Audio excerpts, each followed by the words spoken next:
can choose to have a good day or a bad day, and it all starts the night before. Are you staying up longer than you need to? Are you doom scrolling?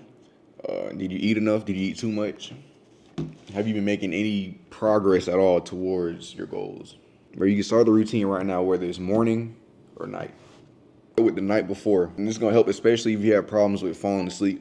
Find a book that teaches you a skill that's gonna help you accomplish a certain goal that you have. Like, I read a book about being in the present moment because I had too many thoughts happening at the same time, and like I was just overthinking about stuff, to where I was thinking more about the future and my goals in the past, and not thinking at all about the present moment and being able to just have peace with existing, or really just feeling God's peace in the present moment instead of just being anxious about the future.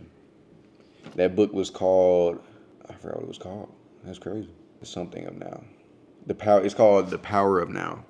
And I'm not gonna lie, it got some fugazi parts. They talk about some other stuff, some other religions and all that. But if you use discernment, you can get a lot from it. But this video ain't about that book. So you got that book that's gonna teach you a skill that's gonna help you with the certain goals that you have in life. Now you gotta set a time to where you wanna go to sleep. If you work the next day, just push it back a little bit.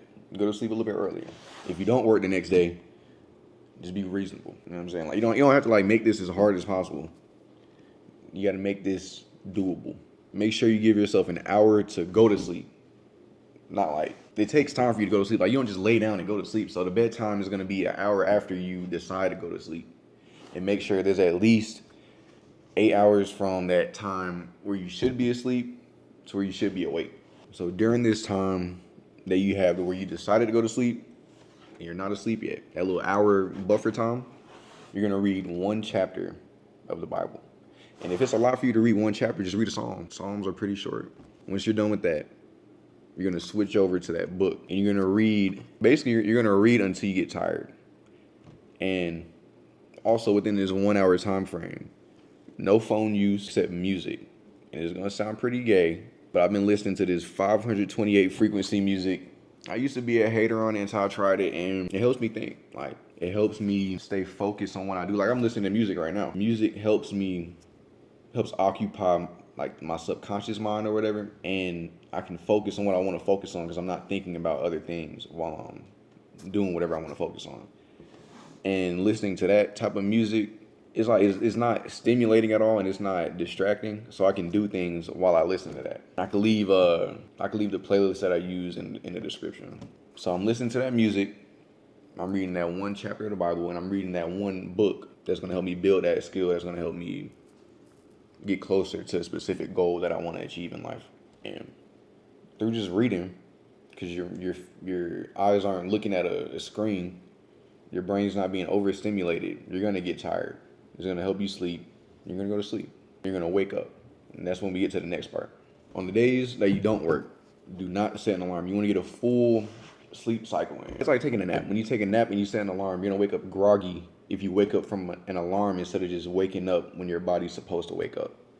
So we wanna have the same effect on our normal sleep cycle.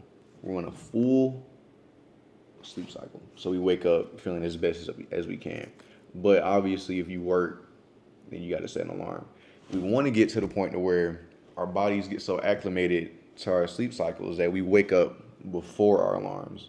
So now that you're awake, don't use your phone for the first hour of consciousness for the day, except playing music. And again, you're going to read one chapter of the Bible. You're going to pray. And then automatically, once you get out of your bed, you got to make your bed. And this is like one of the, everything's important that I said, but like, once I started doing this next thing, it instantly boosted my productivity. It helps you to start the day off by just doing something hard. For me, it's cold showers. I don't like taking cold showers. So if I'm not working, I turn the shower on, like as cold as it can get. I set a timer for 2 minutes. Pray real quick. You know, it's kind of hard. I mean, sometimes you got to pray to do it. That's just how I am. And you just do it. You hop in the shower as cold as possible. Make sure you cover your whole body. I set a timer for 2 minutes. Once that timer goes off, I switch to hot. But if I'm going to work right after, I get out cold. It keeps you awake. But on my off days, I work out, so I like to heat up my muscles. The last thing I do to make sure I have a good day, and I'm like, I have the clarity and focus, and just started the day off to where I'm receptive to God's word, to basically be able to do what I'm called to do by God. The last thing I do is make sure I get some caffeine in. I've been on some Ghost energy drink every day now, but you really just want some source of caffeine with nootropics in it. And as far as nootropics, the only thing I look for is like alpha GPC, and they all have like a complex of things in it. It's not complicated. They're all small things that just add up. Do some research on it. You'll be good. But I want you to just try this out, see if it works. Tell me if it does or it doesn't. You'll be good, bro. Just pray. I'll be praying for you. Comment down so I know who to pray for. You'll be good, bro.